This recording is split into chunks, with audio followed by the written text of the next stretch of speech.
Give that a couple more seconds if you haven't done that. Okay. Well, guess what, babe? It is the top of the hour. I just clicked the record button. We're going to get this party started. I want to welcome everybody here tonight. My name is Patty Cepeda. You were just listening to Herb Cepeda. We love to see that everybody's joining us from all over the United States, Canada, and Australia, and all over the world. We just love the community that we're with. We love the concept of these righteously inclined projects that we're bringing to the world that is a self-sustaining system. And if you're here for the first time, I want to welcome you. We are so excited to have you here tonight. We just left a major and huge and probably one of the best events I think I've ever been at down in Fort Lauderdale, Florida, where we had some of the most influential people on the planet in the room.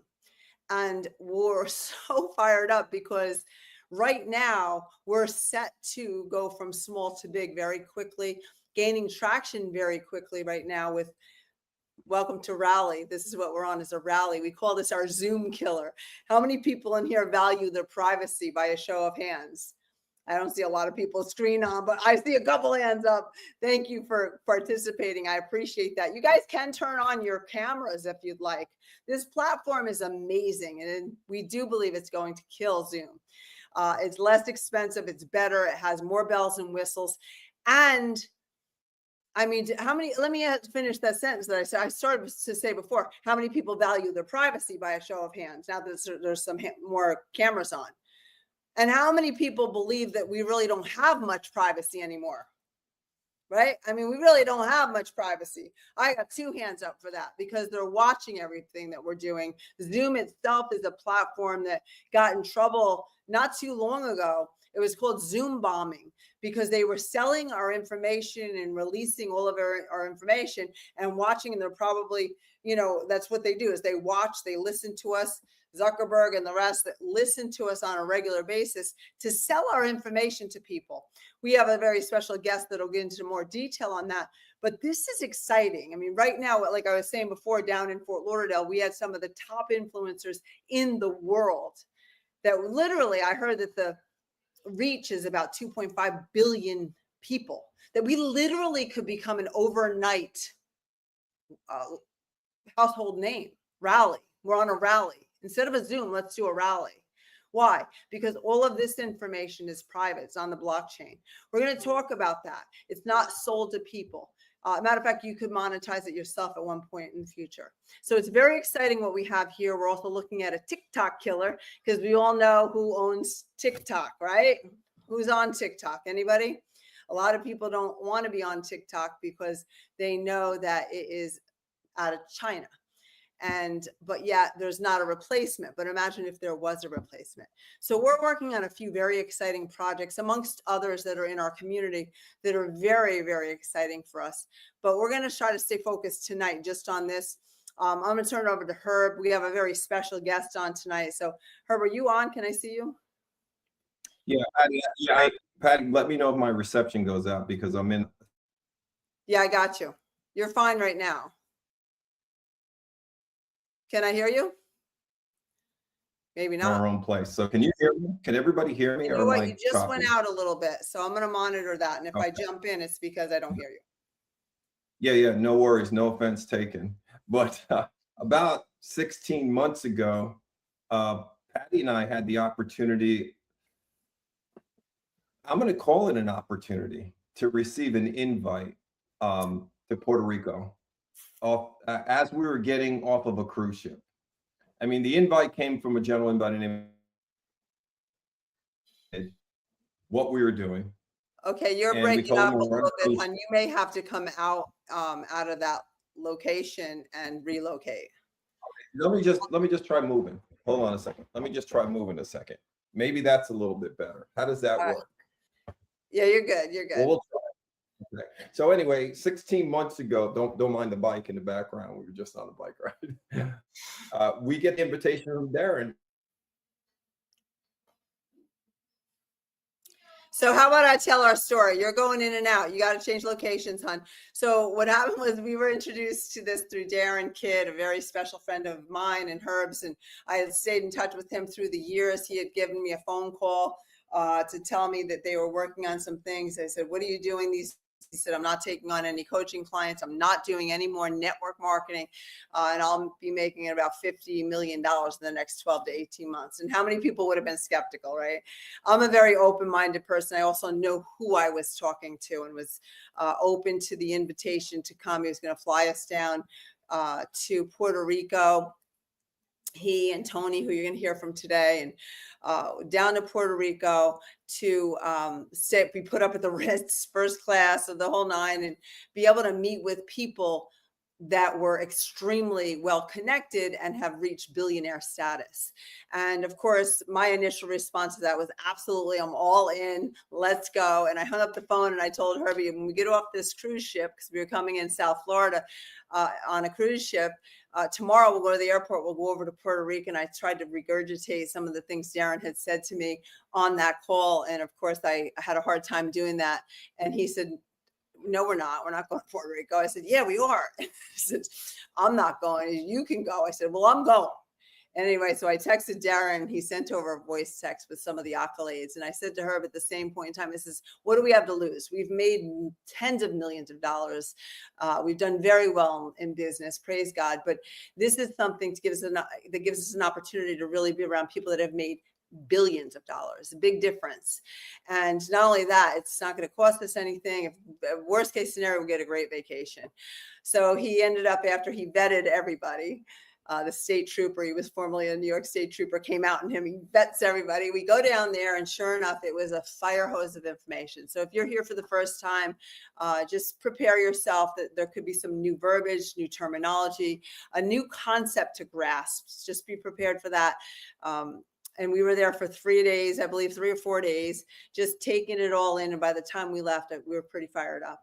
And so Patty, can you hear me now, Patty? Yeah, that's better. Yes. Good. I did move my location. Perfect. So, I just want to get a point across to everybody. You know, sometimes in life, things happen that you can't explain. They just happen. And I think about some of the major things that have happened in my lifetime and in your lifetime, things that we can reflect back on and say, man, some of those people were there at the right place at the right time. You look at the emergence of PayPal, of Amazon, of Google, of Apple, of Facebook, of Microsoft, of Instagram. I mean, the list goes on. And there were people there at the beginning stages of those projects that did very well because they were there. They had the opportunity to be there. Mm-hmm. Those companies, traditional centralized companies, all had someone who had a vision of something happening. Well, it's our pleasure tonight to introduce you to Tony Swantek, because Tony has a vision of something that's going on right now, quite frankly, that could dwarf the companies I just told you about. And so when he's talking, I mean, he's a regular person, nice guy, good looking, look at him smiling, good looking guy. But he brings to the table experiential knowledge that most of us, quite frankly, on this video conference, we just don't have. And so when you're in the presence of somebody who's a visionary, who has aspirations on doing something that's bigger than what most of us can comprehend, it probably would be beneficial to pay attention and listen. So with that, Tony, it's a pleasure to have you here this evening. Good to be here, Herb. Can you guys hear me okay? Yep, yes, absolutely fine. Awesome. Well, yeah, I want to welcome everybody and definitely say that I appreciate you guys sharing your time with us to learn a little bit more about what we're working on and how you might be able to help us grow our community and how you can benefit, potentially financially from helping us grow our community.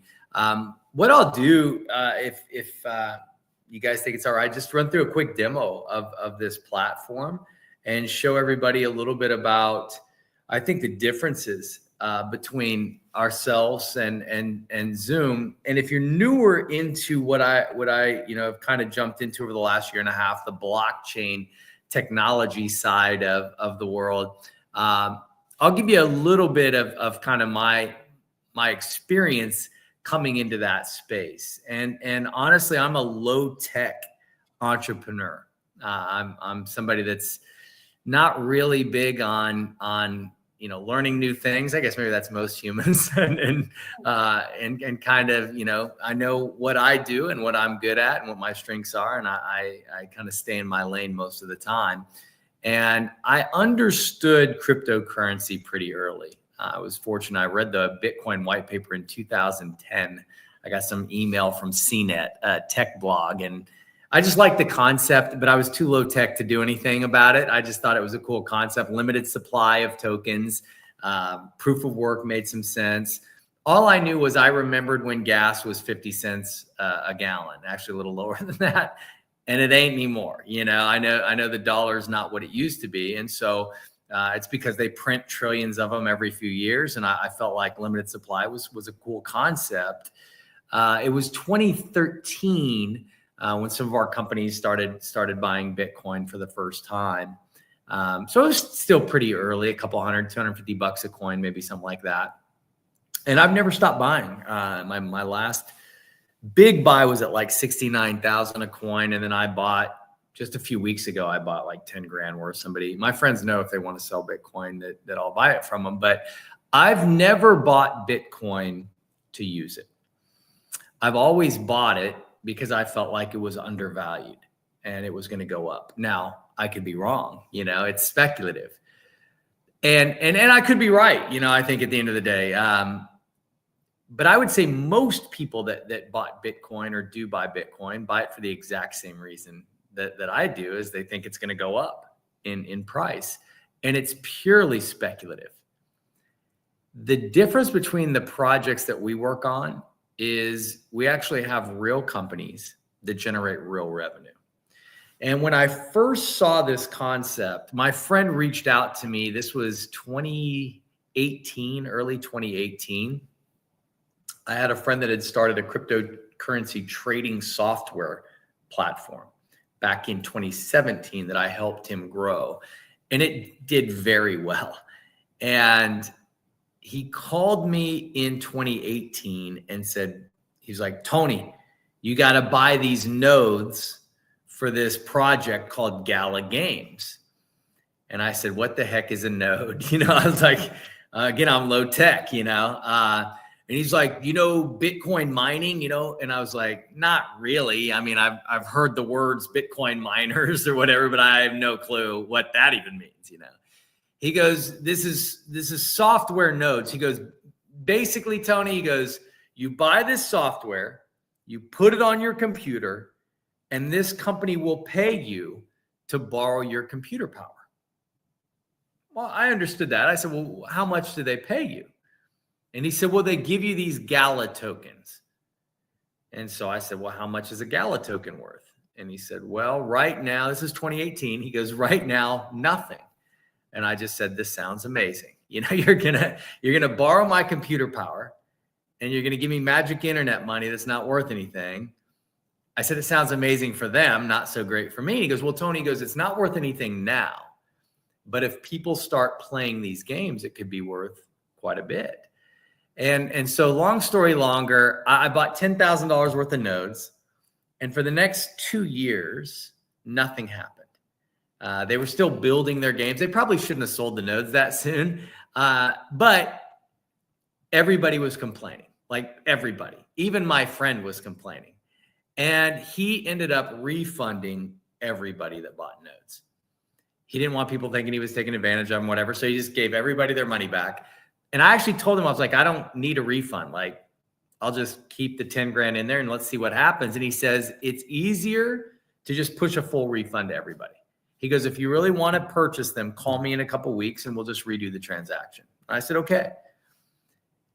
About that time, I had a restaurant delivery service, kind of like an Uber Eats or a DoorDash or Just Eat, if you're, in other countries and stuff that's around some other countries. And we were exiting. We had sold a third of that company to a company called Eat Street out of Madison, Wisconsin. And we were merging the other 2/3 of the company with a company called Delivery.com. We were in negotiations with DoorDash, Uber Eats, Amazon. Delivery.com is owned by Cantor Fitzgerald. It's one of the biggest investment banks in the world. They're on Wall Street in New York. And they made us an offer that was just amazing. And so I'm laser focused trying to get this deal to the finish line. And I wasn't playing games online or anything. So I just completely forgot to call my buddy back and didn't think much of it. About a year after that, a year goes by, and I see my buddy posting on social media, like hashtag Gala Games, hashtag crypto. And so it hit me that I'd forgot to call him. So I called him back, and I'm like, hey, I was like, bro, what's up with this Gala Games thing? I see you posting about it. He goes, Tony, he goes, there's millions of people playing these games. And I was like, really? And he's like, yeah. He goes, I started selling off some of my tokens over the last few months. And I just said, well, how much have you sold off? And he says, a little over $40 million worth. And I was like, no way. I was like, no way. And he shows me his trading. And I was like, he sold over $40 million worth. Well, it was funny. I remember I had him go back early. I was like, whoa, what was that trade? He had sold 180 million tokens at under a penny. And when we were talking, the price was around 57 cents. And I was like, dude, you could have made 100 million if you'd have just waited to sell a little bit. And he's like, yeah, I didn't feel that bad for him because he'd already sold like $40 million worth. But I asked him about another friend of ours, Wright. And I said, how did he do? He said, he's got like 4.3 billion. And then I asked the question you probably shouldn't ask. I said, if I would have called you back, how many tokens would I have right now? And he starts doing the math. He goes, it was 2020, about a year ago. He goes, till now, which was like late 21. He goes, if you sold all your tokens today, it would be like a little over $11 million worth. What's even crazier for me, probably worse for me, if I would have called him back when I was supposed to, this was over 5 years ago. As we're talking today, the nodes I would own and still have would generate $40,000 to $50,000 a month, just running them. Just it'd be like oil wells, and it's just crazy. And I watched this happen, and chalk it up as a missed opportunity. It wasn't the first. It certainly won't be the last. I'm sure there'll be other swings and misses and times where I don't realize I'm at the right place at the right time. But about a year and a half goes by into October of 2023, almost 2 years. And I had built some pretty big businesses. I had my accounting firm had just done over $10 billion in tax credit filings in our first 2 years in business, with over $2 billion in profit.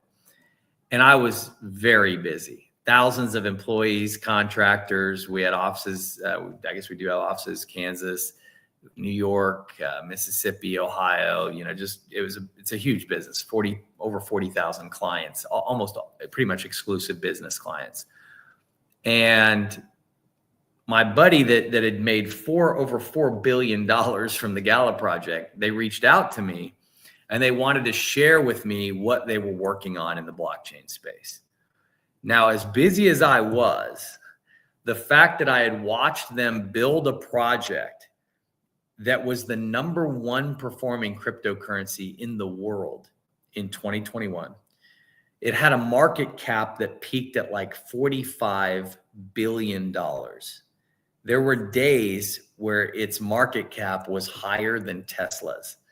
Now, it probably shouldn't have been that high, but if you owned that token and it was that valuable, you wouldn't care why it was that high. You would just care that the market cap was that high because people were giving you money for those tokens. And so when they called me, I was like, where do I need to be? Like as busy as I was like, I'll give you a full day. Like, where do I need to be? When do I need to be there? And I met with them in Vegas.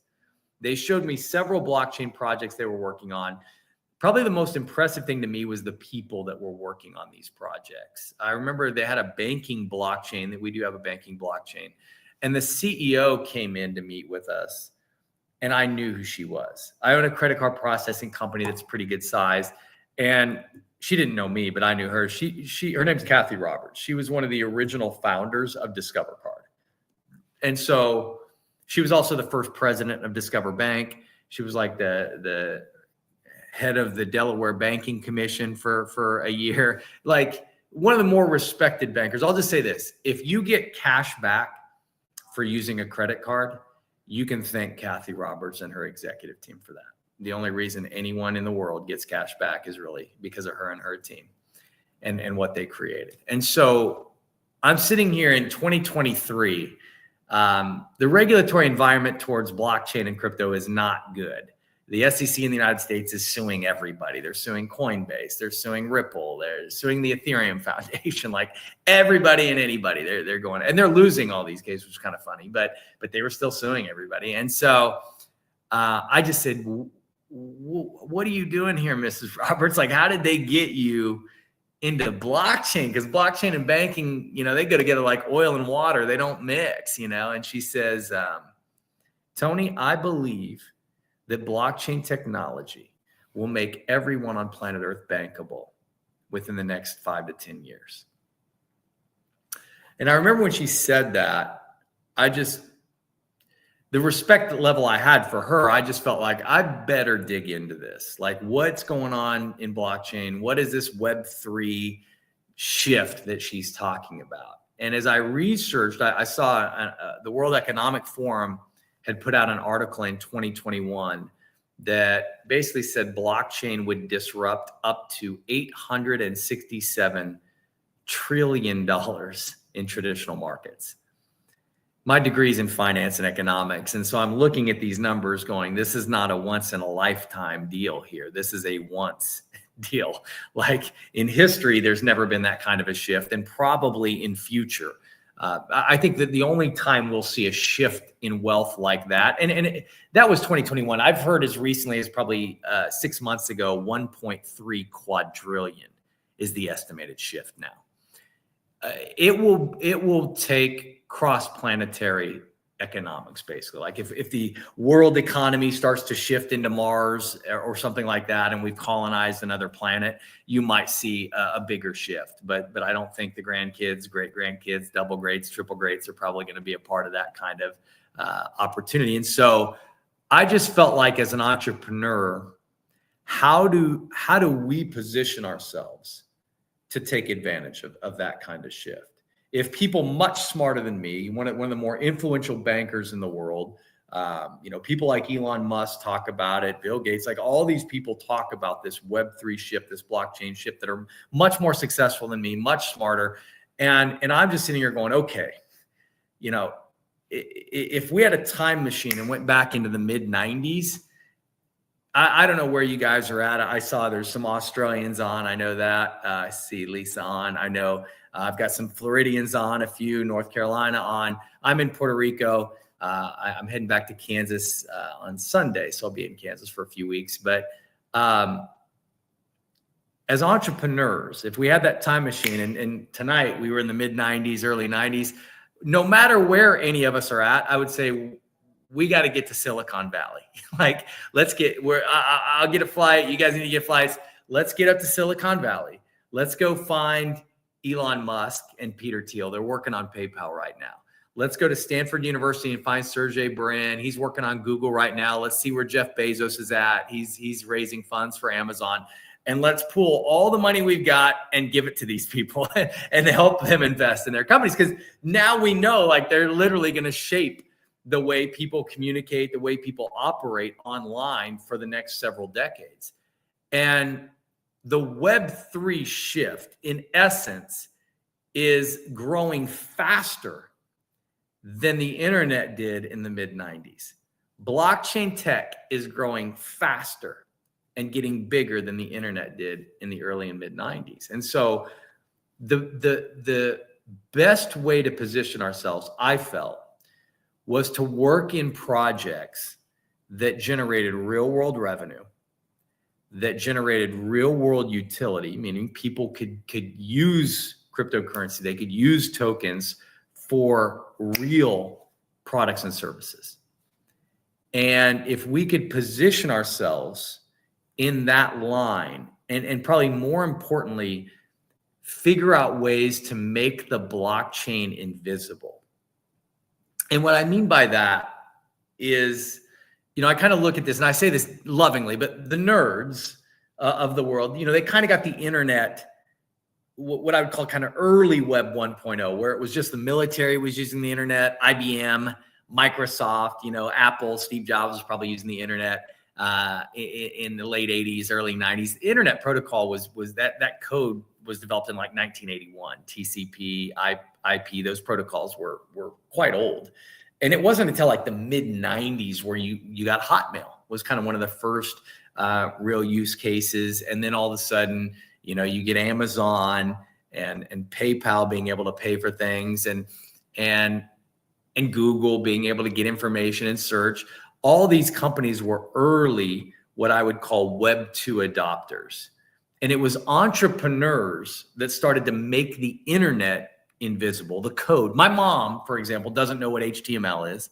She doesn't know what an SSL certificate is, but she can watch her shows on Netflix. She can pay her credit card bill, check her bank statement, because the internet makes her life easier, more efficient, you know, easier to communicate with her kids, grandkids, great-grandkids. And so I look at this shift into Web 3 and figure, okay, how do we position ourselves and how do we make it easy for people to come into a blockchain technology without really needing to know they're coming in? This project that we're on right now is a blockchain-based video conferencing platform. And there's really 4 areas that we're going on offense and attacking Zoom. And for me as an entrepreneur, it's really the first time I've ever attempted to pick a fight with a large cap publicly traded company. You know, Zoom's got I think its peak market cap this year was $27 billion. Normally, I try and sell out to companies like that. I'm not trying to compete with companies like that. But not only is it the first time that through our community, we're looking to compete with a large cap publicly traded company, but if you look at a side-by-side comparison on paper, we are heavy favorites to not only compete, but to disrupt them. Similar to the way Blockbuster Video was disrupted by Netflix, completely shut them down. You know, the same way Amazon is disrupting the retail space. And so when I looked at this platform and this project, I saw 4 areas that we could really attack a company like Zoom with 300 million daily users. Zoom has a massive target. They're over 50% of the video conferencing market share globally. The first area is price point. At the enterprise level, I was using an enterprise level Zoom, 3 rooms, up to 1,000 people per meeting. And by switching over to our link, 5 rooms, up to 3,000 people per meeting, I cut my cost by over $3,400 a year. Now, my mom at the lowest level can save like $4 a month or something like that. So it's like, and we're in beta, but we will launch a full free version down the road as well to compete with Zoom's free version. But I'm looking at it going, price point's much better. What's also better is presentation side. If somebody says, well, I want to see more about the price points, like, can you show me like how the pricing's set up and how that works? I can actually pull up, this is called a web popper. This is a live web page. Each one of you that's on your own phone or your own laptop, you guys are in control of your screen. You can scroll at your own pace, each person. If you watch the recording, if you're not here live with us and you're watching the recording of this, you can scroll at your own pace and click on buttons and do whatever you want during the video. Like as you're watching the video, this is a live site. You can scroll through, you can control your screen. And so if you scroll to the bottom, you'll see our comparison where for $50 a month, I get 3 times the max attendees, 20 times the storage capacity. Instead of 3 rooms, I got 5 rooms, meaning me and 4 of my executives can use one account at $50 a month. Way more bells and whistles. So price point, we are way stronger than Zoom. When it comes to presenting, certainly I can share screen and go to a PowerPoint, or I can preload slides and just start going through a slideshow that I've built in. And if somebody says, well, we've got a video that's a part of our slideshow, I go, great, we can go right into video. Do you ever wish you'd normally played a part in with the tech Zoom, I would have to revolution change my audio before setting from it got microphone really to computer. big? like Here, I Facebook, can just when it talk was a over the Harvard video. student directory. I turn the Amazon, volume down, when but Jeff if it's Bezos bothering people, I can just mute the video. Let it play. I can still talk over it. Normally, I would share screen, change audio settings, wait 5 seconds for a YouTube video to skip the ad, and then I'd start playing the video. Here, I can fast forward, rewind. I can pause if there's a key part. And then if I'm done with the video, I can just hide it and I'm done with the video.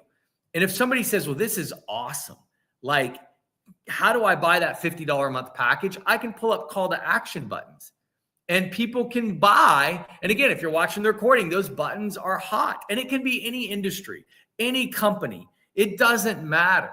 At the end of the day, we know through split test that if you can sell and convert inside a platform, it's over 80% more effective than if you go, hey, I'm going to type a link in the chat, click on it, let me know if the website opens up. Can you see it? Click here. Like, that doesn't convert near as well as putting it right inside the platform. And so when it comes to price point, we're so much better. $3,400 a year better for just enterprise level for me. When it comes to presentation and, more importantly, conversion, we're so far superior, so far ahead of them. But then the blockchain gives us a technological advantage that Zoom will never be able to compete with. They might be able to lower their prices someday. Maybe they can add in different, bells and whistles. If you build an international team, I'm going to share screen real quick. This is kind of cool. Let me just share my entire screen, and I don't want to take too much time here. But if you go to, let's see, where's my meeting here? If you go to, let me share one more time. If you go to view on your phone, it's at the bottom right. There's a button that says view. A little menu pops up. On the computer, it's right up at the top middle where I'm at. If you click view, and then on the phone, it's at the bottom right, click view. On the menu, click view caption/translation. And if you do that, you'll start to see English popping up at the bottom of your screen. If you're looking at the presentation mode, you can see it at the bottom of my screen. If you want to see presentation mode, if you click view again and you click active speaker, you'll see a big screen, but I would click presentation mode. Click presentation mode and you'll see my screen bigger, and you'll see English down here at the bottom. And if you go to this little settings wheel, you can choose your caption language. And if I chose, Chinese, let's go traditional, because that's my favorite. All of a sudden, everything in English is now in Chinese. Now, I live in Puerto Rico, so let's say I'm going to choose caption language, and I'm going to make mine in Spanish, United States. All of a sudden, instead of Chinese, now everything's in Spanish. You can pick your language. If you speak a different language, I just did a meeting the other day. I had a guy in Brazil speaking Portuguese. I had a guy in El Salvador speaking Spanish, a guy in Ecuador speaking Spanish. I was speaking English. And then I had a guy with me who was translating for like a minute. And I was like, dude, you don't need to translate. Tell the guy in Brazil to change his spoken language to Portuguese and his caption language to Portuguese. Tell the guys in El Salvador and Ecuador, change their spoken language to Spanish and their caption language to Spanish. And I'll just keep mine in English. And we had a perfect, flawless meeting for 45 minutes. Got a deal done and never used a translator. We just read what each other were saying. Now, our AI, we're working on developing voice to where, imagine you chose Chinese and you're hearing my voice speak perfect Chinese and my lips matching up. And Patty chooses Czech and she's hearing my voice in Czech and my lips matching up with what she's hearing. Herb chooses Spanish and he's hearing Spanish and my lips are like, we'll be able to build a global business without ever needing any translation whatsoever. So we're far superior, and I'll stop sharing, to anything Zoom is offering. But with blockchain technology, our community owns the platform. I have no ownership. There's no huge corporation that owns this. And the community voted and said, every paid user owns and controls their own data. See, Zoom's never going to allow that. Just like Patty was talking about, it was March of 2023 through August of 2023. Zoom was sharing everyone's data with their AI, and people got upset, but there was no safe place to go. Like Google Meet, Microsoft Teams, those guys are better at mining data than Zoom is. And so I think humans as society, we've conceded to the fact that Mark Zuckerberg has been listening to me this whole time. Jeff Bezos, Sergey Brin over at Google. And I don't necessarily mind targeted advertising. Like I'd rather see ads for watches and pickleball paddles than dresses and high heels. But I do have a little bit of an issue with Mark Zuckerberg and Bezos and Google making an extra $40 billion a year off all of our data, all of our content, all of our networks. And I felt like if we gave an option to the over 5.5 billion people that are online globally, and we said, listen, you can continue to just have your data stolen and people making billions of dollars off of it, or you can control your data, and if you choose to, you can monetize your data and make money if you want to share it. I felt like all 5.5 billion people would choose to own and control their data and monetize it if they knew they had the option. That's what this platform gives them. We control our data and we can monetize our data. We're still in beta now, but as we come out of beta and we grow, we'll have options to make money by sharing your data. Or you could keep your data fully encrypted inside your wallet. You're the only one with the private key, and you never use it. You never open the wallet up, and your data never sees the light of day. That's a choice. You could do that. Or you could say, you know what? My data's kind of already out there. Let me make some money off of it. I think most people will probably want to monetize if they have that option. And then the fourth area we hit them is the reward side. I'm earning cryptocurrency. Patty and Herb earn cryptocurrency when we do our meetings. And so I was already doing meetings. I was doing a lot of meetings for my different businesses, and I was getting nothing. So if now all of a sudden you say I can get rewarded for doing something that I'm doing anyways, well, I will choose to get rewarded versus choose to not get rewarded. And so that's 4 massive areas that not only are we attacking Zoom, but we're way, way ahead of them. Better pricing, better presentation and conversion, own your data, get rewarded for using the platform, sharing it with others. Now, there's 2 main ways people can help us grow our community, and 2 ways where people might be able to benefit from joining our community. The first is to operate nodes, which is what I should have called my buddy back and done with the Gala Games project. And you can do that. A rally node, rally is what we call our communications blockchain. These meetings, we call them rallies.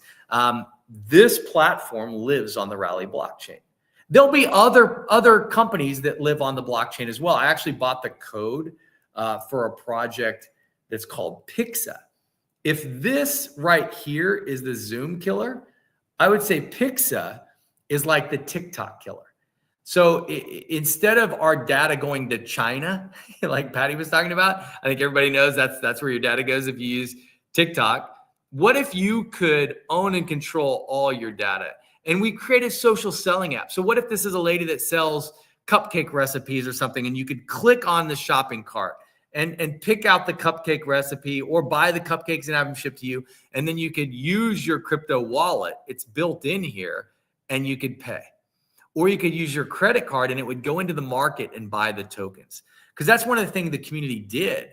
100%, the community voted and said 100% of the revenue that comes in goes in to buy the token right out of the open market.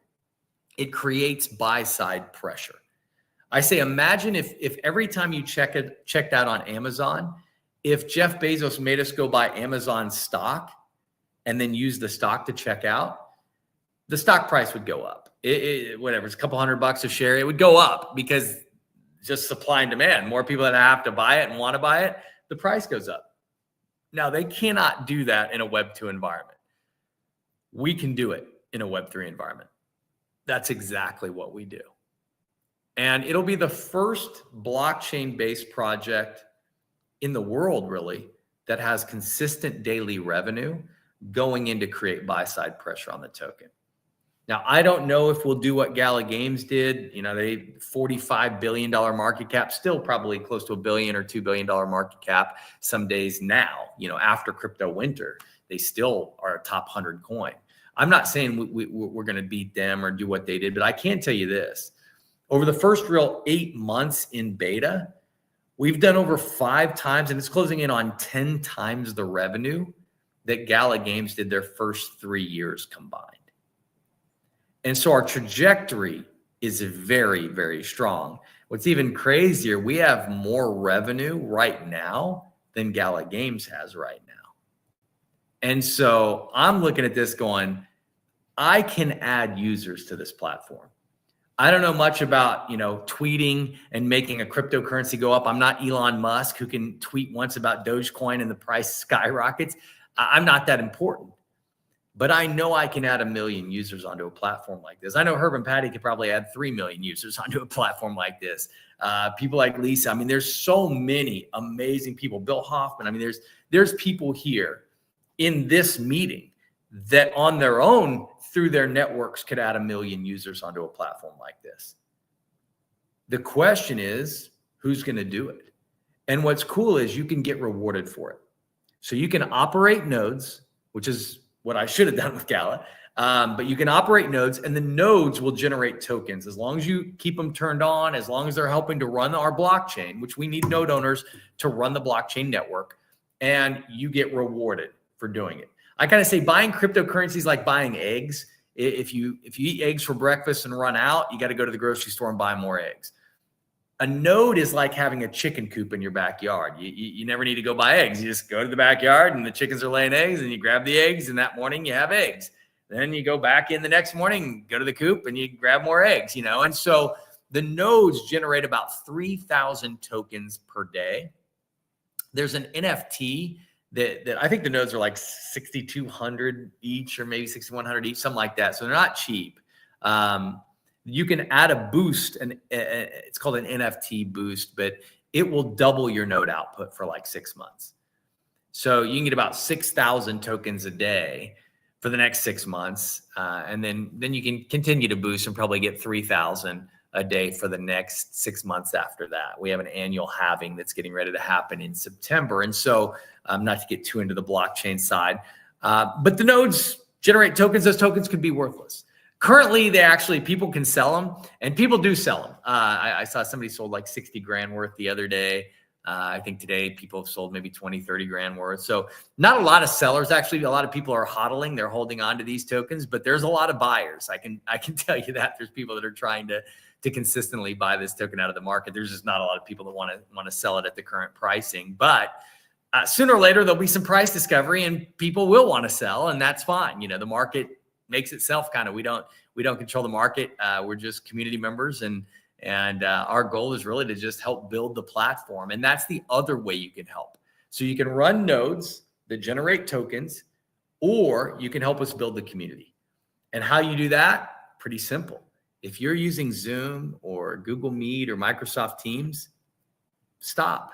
Start using this. Save some money, earn some rewards, and use our platform instead. And your own. It would become your platform. Pretty soon there'll be a vote that the users, you'll pretty much have ownership just for using the $10 a month platform. You can use your credit card.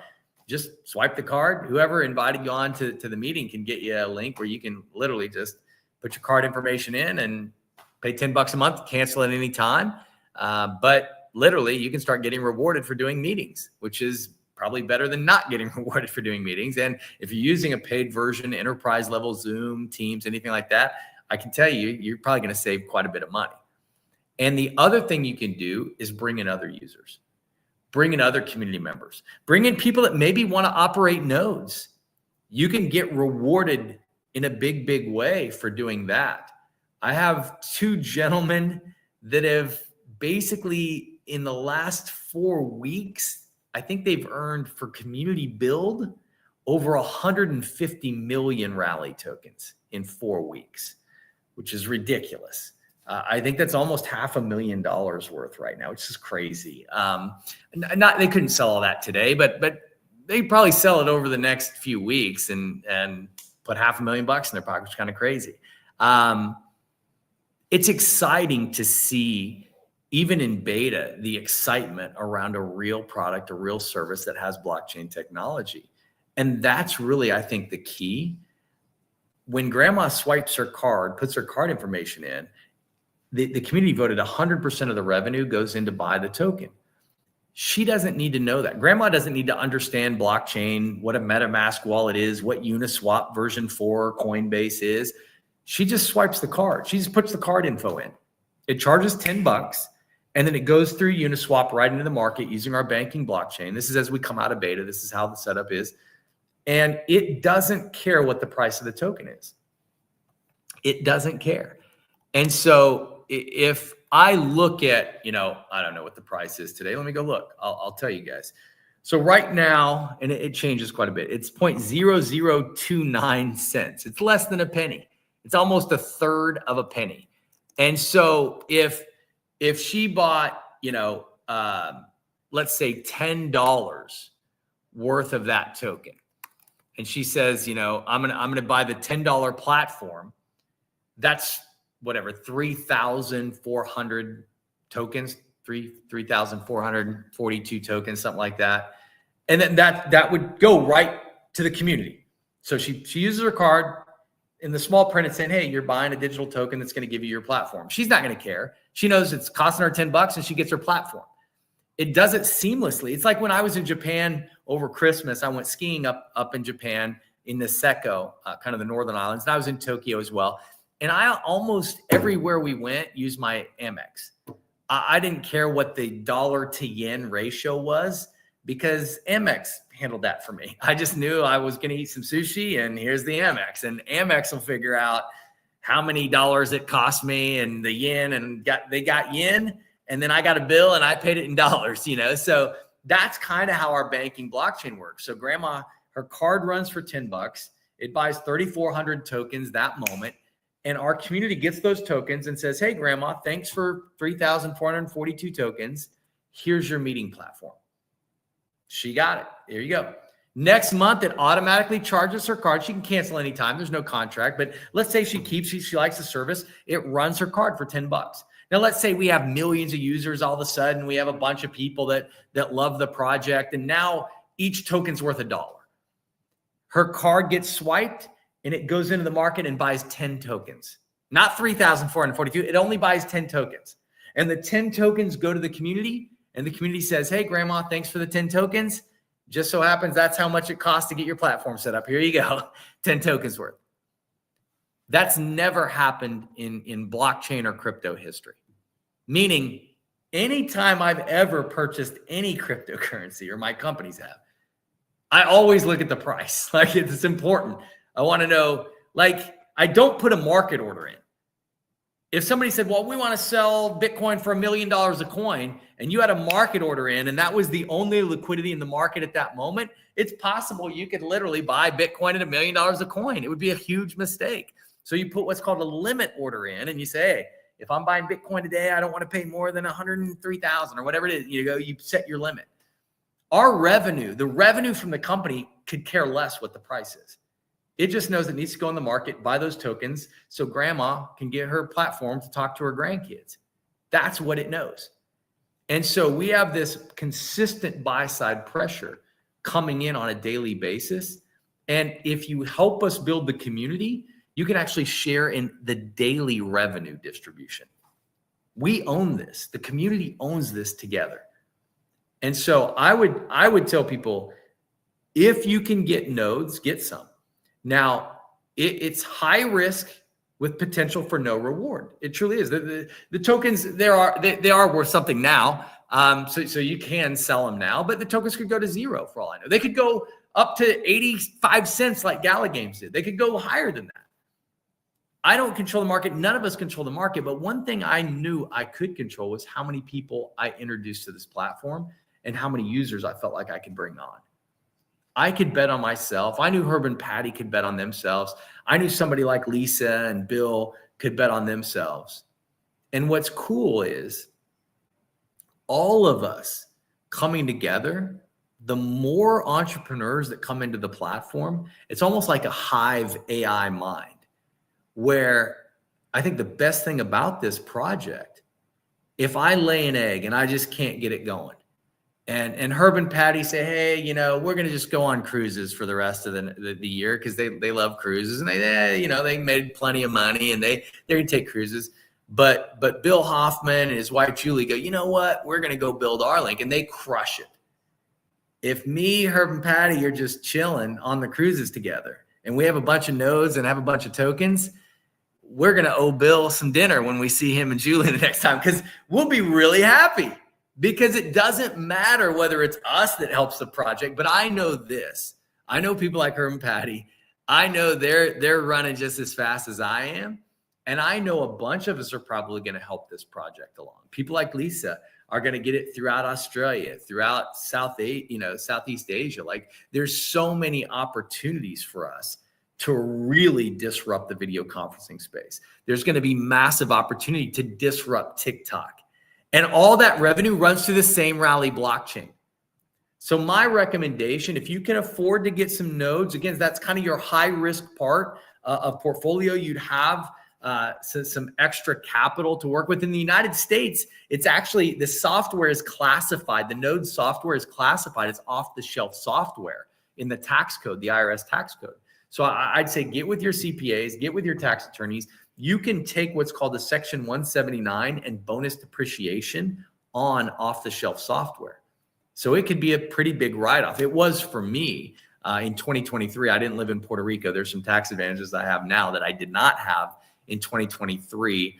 I actually purchased $53 million worth of node software. And I don't recommend anybody do that. There was a lot of reasons I did that. One of the reasons I was looking to offset buy depreciating assets. Every year we would buy depreciating assets and kind of offset income. Just working with our tax attorneys, working with our CPAs, we would do that for every fourth quarter for a decade, And so I was looking to buy depreciating assets. Certainly there were much lower risk options, buying another jet, buying buildings. There's things that kind of guarantee you're going to have pretty good value over the next several years. The nodes I knew could be worth nothing. But I felt like if I could move the needle, which I knew I could, I was kind of stacking the deck in my favor. And I knew the upside was far superior to anything I could do in any other depreciating asset class that I knew existed. And so I would tell you, if you can't afford it, grab some nodes. But more importantly, if you can help us build the community, that's really what we're looking for. And if you can help us as a part of the community, if you can help us with, translation into your native language, if you can help us with the dev teams and maybe you're a coder, maybe you're a dev side, like people in the community really just kind of have been helping us grow. We know we're not perfect. We know we need to get better, but we have no ego. There's no owners here. We're all working together to make this project better and better. And you can be a big part of it. So I appreciate each and every one of you sharing your time with me this evening. I'll turn it back over to Herb and Patty, and definitely looking forward to hopefully seeing a lot of you on more and more our links. And if all goes well, I'm sure we'll get a chance to meet in person real soon. Thank you, Tony. Absolutely awesome overview. I know that there's probably people with a lot more questions. And of course, we always encourage everyone to get back to whomever invited you here tonight to go over the details of how this works. How do you purchase the computer software nodes? How do you, they'll have a link for you to go to. And that will help you to learn more. We have a full academy in there, Learn to Earn. There's just so much that you can look through. But the person who invited you will keep you on point to answer your questions and get everything answered. Herbie, you have anything else? Yeah, I just want to reiterate one more time what I said in the very beginning. There's people who are at certain places at certain times, and they're the right times. Some people recognize it and take action. Others don't recognize it. Some recognize it and don't take action. So there's a variety of categories you can fall into when you hear this type of information. And so we would encourage you. I mean, we're never going to get this timing back. We're never going to get this timing back. the way I see it is that we can't lose. I mean, we're not a company. We're not certainly a traditional centralized, I don't know a better way to say it, centralized company.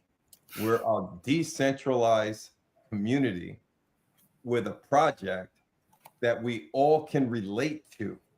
There's no one on this video conference that can't relate to video conferencing because you're on the video conferencing. I mean, we can all relate to it. And so it's like one of the first times in history from my perspective where I've seen this happen.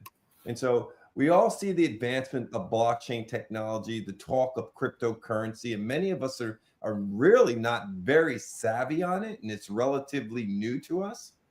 But by that same token, back in 1996, no one knew about Amazon. It was new to the people who Jeff Bezos was introducing it to. And they all did very well because they were at the right place, right time. They saw it and they took some action. And Tony, you gave a great example. I mean, some of these people, some of you who are on here, some of you who are on here for the very first time, will see this and take some action and put it on the back burner. And you'll turn around in a year or two and you'll say, oh my, look what happened there. we're going to have those examples. And we can have the complete opposite, but I don't think so. The way this is going right now, I think this is it's one of those things that can make you stop sleeping. And when you can authentically get enthusiastic about something like that, that's when you get a little fire because you're fired up. We don't suggest sitting back. We suggest pouring gasoline on the fire and letting it go up like really fast. So that's where we're at, everybody. So again, Tony, we want to thank you. We realize your time is precious. We appreciate you and all you bring to the table and how you've been able to educate us and bring us up to speed with the happenings and the logistics of what's going on as the project starts to progress. You're all going to be excited that you were here, and you're all going to have a story in the future because you were here one way or another. So God bless everybody. Thanks, everybody. Appreciate it, guys. Thanks, Tony. Yep. You're welcome. Take care, everybody. God bless everybody.